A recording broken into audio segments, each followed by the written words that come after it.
Welcome to the MMBDO Podcast. In this episode, I will be talking about the album Lil Black Around the World in a Day. Around the World in a Day was a breathtaking comeback album for Austin-based rap artist Lil Black back in 2000.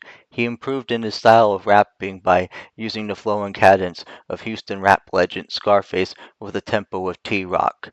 Not only did he improve his rapping technique and style, his album sales rose by 200% due to radio plays of singles such as Around the World in a Day, Why You Wanna Hurt Me Girl, and OGs. The Around the World in a Day album sold over 200,000 copies, resulting in moderate success for Lil Black. This album has party jams such as If You Wanna Party, Third Coast Rock, Around the World in a Day, and I'm Loving Every Minute of It. Gangsta rap tracks include such as When Gangstas Dance, Thugs, Ball, and Do It to G-Way are included as well. The album has sexual themed songs such as Play With Me and Never Let You Go. Also included on this album are philosophical songs such as "Oh Geez," "My Message to a Dying" and "My Message to a Dying World." Singles for the album were "Around the World in a Day," "If You Wanna Party," "Oh Geez," and "Why You Wanna Hurt Me Girl." "Around the World in a Day" does not feature any guest stars or appearances, unlike his first album. Well, except for some guest spots here and there, but those are very minimal, to say the least.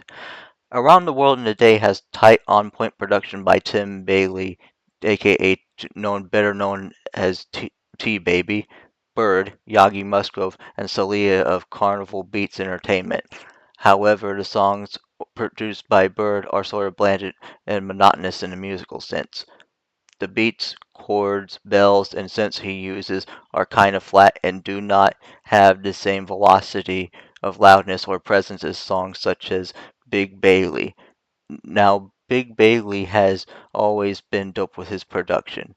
Vocalist Terrell Shahid gives the album a soulful edge with his singing.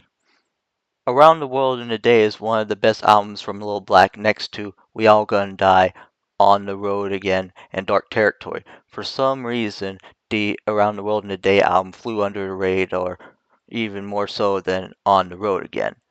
Now, this album was released on CD and cassette in 2000 on Big Baby Records. For those who don't know, Lil Black was raised in Elgin, a smaller country town outside of Austin, Texas. He has had two records on the Texas Artist Top 40 Countdown back in 2000 and 2001.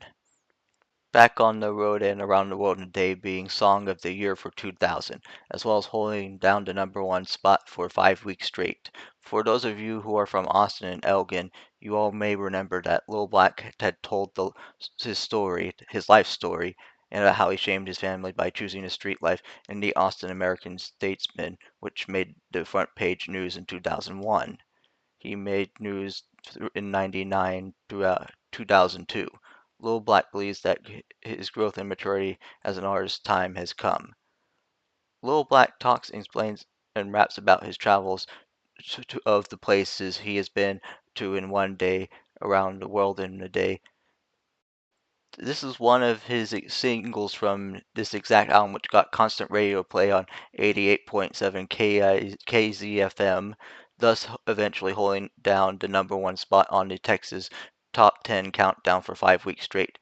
The song became Song of the Year for 2000 soon enough.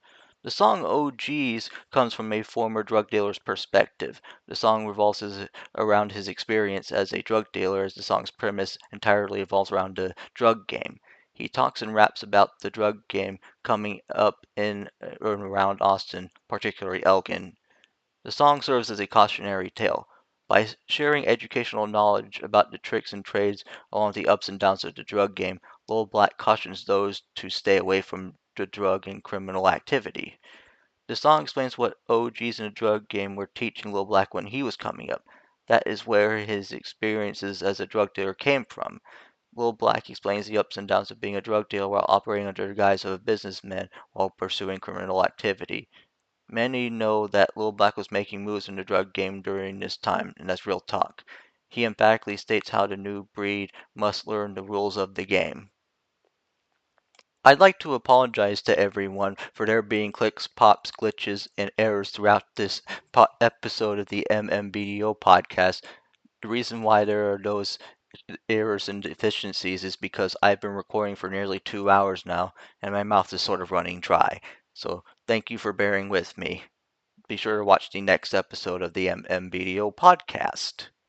I know you are tired of listening and hearing from the insufferable Michael Mixerr, but I have more podcasts on the way.